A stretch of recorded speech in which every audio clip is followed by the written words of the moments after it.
This is the life story of Inori Minase. Inori Minase is a Japanese singer and one of the most popular Japanese voice actress right now.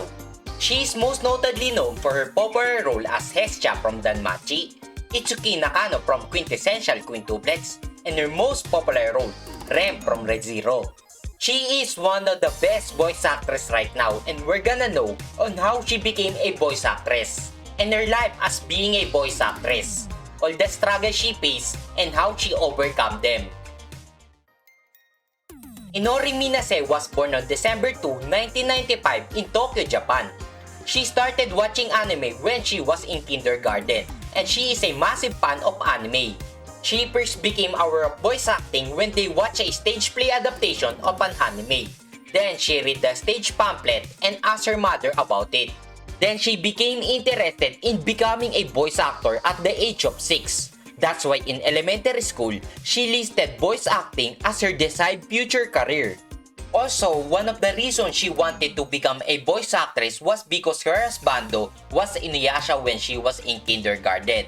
However, she learned that Inuyasha was not real. And because of that, it motivated her to become a voice actress so that she can able to talk to anime characters, became the main character in an anime, and also meet her own Inuyasha someday. Also, during that time, she listened to a lot of anime songs and idol groups such as Morning Musume. Inori really enjoyed singing songs when she was little, and she wanted more to become a singer than being a voice actress. But as she got older, she realized that she was not really a fan of being evaluated by someone. She was scared because it might trigger her to hate what she likes. Even though she was young, she already know that it was her weakness, and because of that, her dream of becoming a singer, she gave it up for a while. As she grew up, Inori became more and more fan of anime. She admired anime characters such as Sailor Venus from Sailor Moon and Moriran from Mentai Conan. She really determined to become a voice actress, and because of that, she became interested in a lot of things related to voice acting, like buying Seiyuu magazine, listening to Seiyuu radio programs, video programs, and anime character song, without even realizing that what she is doing was helping her to have knowledge about the voice acting industry, and she did not know that she already on the road of becoming a voice actress. In junior high school, she joined her school tennis and drama club because of the anime Tennis no Oji-sama. However, she quit the drama club due to feeling too embarrassed when appearing on stage. Around the same time, her mother found a magazine advertisement for a voice acting audition. It was the Sony Music first annual audition, which she participated in, and she managed to pass the audition. After that, Sony Music Entertainment signed Inori Minase to their agency.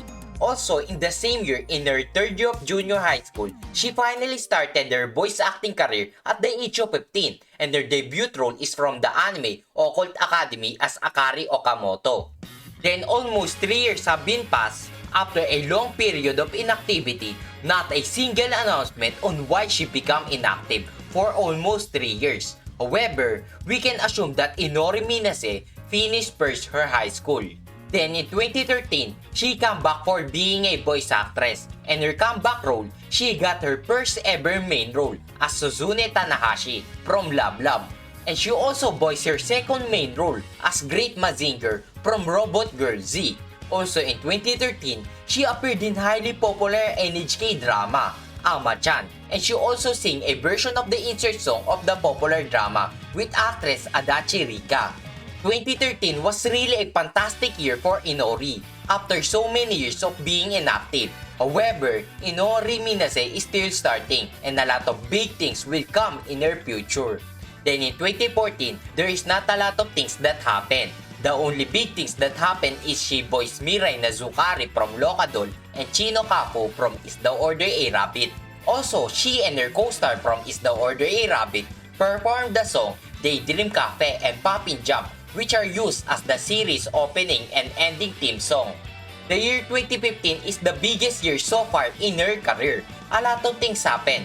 First is she voices a total of 14 different roles, and most of it was a main role, such as Yuki Takeya from School Live, Nekone from Otawa Rerumono, Nagisa Aizawa from Jitsuwa Watashi wa, Jun Naruse from Anthem of the Heart, and lastly, one of her most iconic role, Hestia from Danmachi. Later that year, Inori Minase won the Best Lead Actress Award at the Seiyuu Award for her role as Yuki Takeya and Jun Naruse. As we already know that Inori always wanted more to be a singer, as much as she wanted to become a voice actress. And she finally achieved her childhood dream because she debuted in December 2015 as a solo music artist under the King Records label. She released her first ever single, Yume no Chubomi, on December 2, 2015. The single peaked at 11th place on the Oricon Weekly Single Chart and stayed on the chart for 10 weeks. She was happy that she was able to have a chance to debut as a singer and voice actress. For her, it is like fulfilling dreams one after the another, and she really feels grateful. Then in 2016, she voiced Ruroka Ando from Danganronpa 3, Mana Aswa from Lock and Logic, and Akane Segawa from Netoge no Yome. And lastly, her most iconic role, Rem from Re:Zero. She also performed the insert song Wishing, which was used in the 18th episode of Re:Zero. Her role as Rem is really made her to become one of the most popular voice actress around the world. On April 13, 2016, she released her second single, Harmony Ribbon, and it peaked at 10th place on Oricon Weekly Single Chart. Then on November 9, 2016, she released her third single, Stay Rewish. It was used as the ending theme song for the anime Vivid Strike, and the single peaked at 8th place on the Oricon Weekly Single Chart. As for her role in 2017, she voiced Meteora from Recreators, Tapris from Gabriel Dropout, Chizuru Takano from Churezure Children, Yoshino from Masamune Kun Revenge, and Chito from Girls Last Tour. Inori and Yurika Kubo performed the Girl Last Tour ending theme song, More One Night. Also, after 7 years under the Sony Music Entertainment, Inori Minase parted ways with the agency and signed to the entertainment agency Axel One.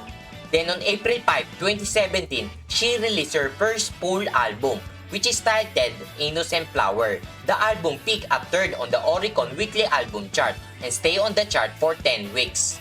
Then her fourth single, Ai Mai Moko, was released on August 9, 2017, and it was used as the opening theme song for Churezure Children.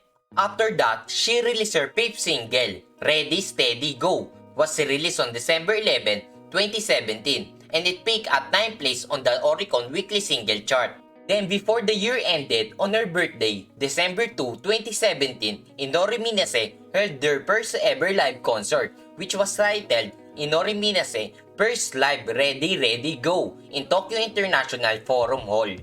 Then in 2018, she voiced Hidomi Hibajiri from Fooly Cooly Progressive, Mashiro Amatsuki from One Room, Shoko Makinohara from Bunny Girl Senpai, and Marie Tamaki from A Place Further Than the Universe. For her music career, she released on May 23, 2018, her second full album, which is titled Blue Compass. It peaked at 7th place on the Oricon Weekly Album Chart. She also held her first solo live tour entitled Inori Minase Live Tour 2018 Blue Compass at 4 major cities across Japan. And the final live tour was held at the holy place of concert, Nippon Budokan. Then, in October 17, 2018, she released her sixth single, Trust in Eternity. It was peaked at 10th place on the Oricon Weekly Single Chart. As for her 2019 role, she voiced Prushka from Made in the Beast Movie 3, Ari Spring from Astra Lost in Space, and her newest iconic role, Itsuki Nakano from Quintessential Quintuplets. Then on January 23, she released her 7th single, Wonder Caravan. It peaked at 7th place on the Oricon Weekly Single Chart, and the song was used as the ending theme song for the anime Endro. After that, in April 10, 2019, she released her third album, which is titled Catch the Rainbow. It was peaked at 6th place on the Oricon Weekly Album Chart. It was also the first time she wrote the lyrics for her album title track, Catch the Rainbow. She also participated in the selection of the song, composition, production of albums, and the theme and title of the album is based on her requests. After having a solo live concert at Nippon Budokan in 2018, Inori Minase once again had a concert at Nippon Budokan. It was a 2-day concert and 18,000 people came to her concert.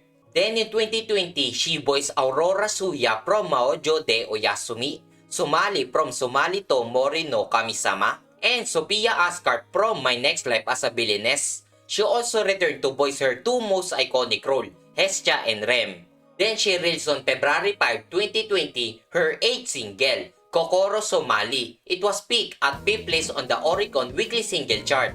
The song was used as the ending theme song for the anime Sumali to Mori no Kami-sama. She also released her 9th single, Starlight Museum, on December 2, 2020. As for her 2021 role, she voiced Kuro Hashida from Osamake, Jian from Banditas no Karte, Viola from Shinigami Bochad, Heaven from Tak OP Destiny, Misumi Tozawa from Sword Art Online Progressive, and Lisha from Realist Hero.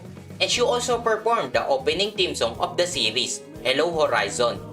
For 2022 and other future role of Inori Minase that we only know that she will be voicing in are Yori Suzumi from Heroine Tarumono, Reina Aharen from Aharen-san wa Hakarenai, Eri Shimotsuki from Gunjo no Fanfare, Beta from Kage no Jitsuryokusha, and for her returning role, she will voice Lisha, Jian, Nekone, Rem, and Itsuki Nakano. Inori Minase is the type of person that is not afraid to try something new because she learned that it's okay to show everyone the parts of you that are not good. Because no matter what, her fans will be okay with it and protect her similar to her parents protecting her. She also realized that there's something meaning to challenging something even if you are not that good at it. She is one of the passionate voice actors that are always thinking about how she can improve herself even though she is already famous and she can get away just by doing 50% effort. However, Inori Minase is not that kind of person. She's still working hard, always practicing and doing 200% of her best effort to improve and to show us a good performance in voice acting and singing. Because she always worked hard to make us feel proud for being a fan of Inori Minase.